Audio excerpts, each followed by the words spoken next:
May we recognize the sponsor, Senator Richard Dick Gordon. Senator Richard Gordon is recognized for the Wow, wow, Dick. budget of the Department of Tourism. Wow, Dick Gordon, Senator. Pwede na? Richard Gordon, yes. Budget. Thank you very much, Mr. President, Majority Floor Leader. I have the honor to present the budget. If only Senator Dulal will stand up, I can finish this in 30 seconds. Thank you, Senator Dulal. On the budget of my beloved Department of Tourism, beloved, I was Secretary of Tourism. Ano ka ba? Kaya nga, wow.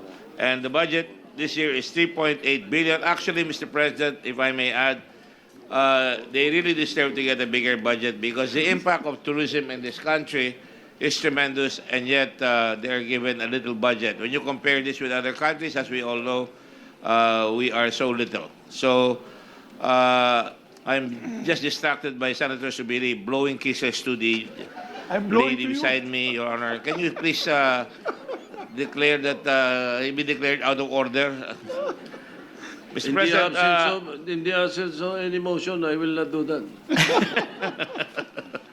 Mr. President, like I said, when you compare it with other countries, the budget is really minuscule. And yet there are so many people, so much building going on, and all we have to do is assist them. And if we do that, I think that we will all be the better, especially with the infrastructure of trains, airports, and everything. I think we should really go full throttle on the budget for the Department of Tourism. So, Mr. President, I respectfully, if there are no questions, I will just have one addendum. The budget on the regional tourism promotions was originally going to be used for all the regions, but apparently there was we overlooked one, which is NCR, and I cannot deny the lovely Nancy Binay, who represents NCR, that proposal, Your Honor. So we will include that. That's the only amendment we're going to put up later on, Mr. President. But otherwise, if there are no questions, we're ready to go ahead. Mr. President, there were no questions because they already answered. Were already answered by Senator That's correct, Your Gordon. Honor. I have one question, By himself. Yes, Mr. Your Honor. Yes, sir. I want to know how my colleague, my dear friend and colleague, the father of the secretary, is doing. Is he okay? He is not only doing well, he is doing perfectly well, Your All Honor. right, very good. So you may proceed. Yeah, can you please address it? Go ahead. Senator Tolentino. Gordon Jr.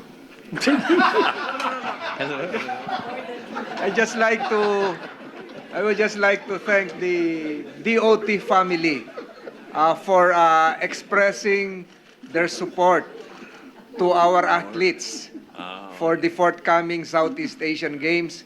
I heard that they are putting up airport booths, not just at NAIA, but in Clark and in Subic as well. So I hope this can be maintained as part of the sports tourism program of the DOT family. Salamat po, Mr. President. Your Honor, for the record, the tourism office, the tourism department is parang saling pusa dyan because it's already taken up by the Golden Cauldron Committee, Your Honor. You know, the... Tama na. Will you please stop that? I-approve ko na. Approve ko na. I would like to extend, Your Honor. I'm ready to ask to answer all the questions. Anyway, Your Honor, the Department of Tourism, I'm told, is ready to support them. In fact, they are supporting them in the airport and all that.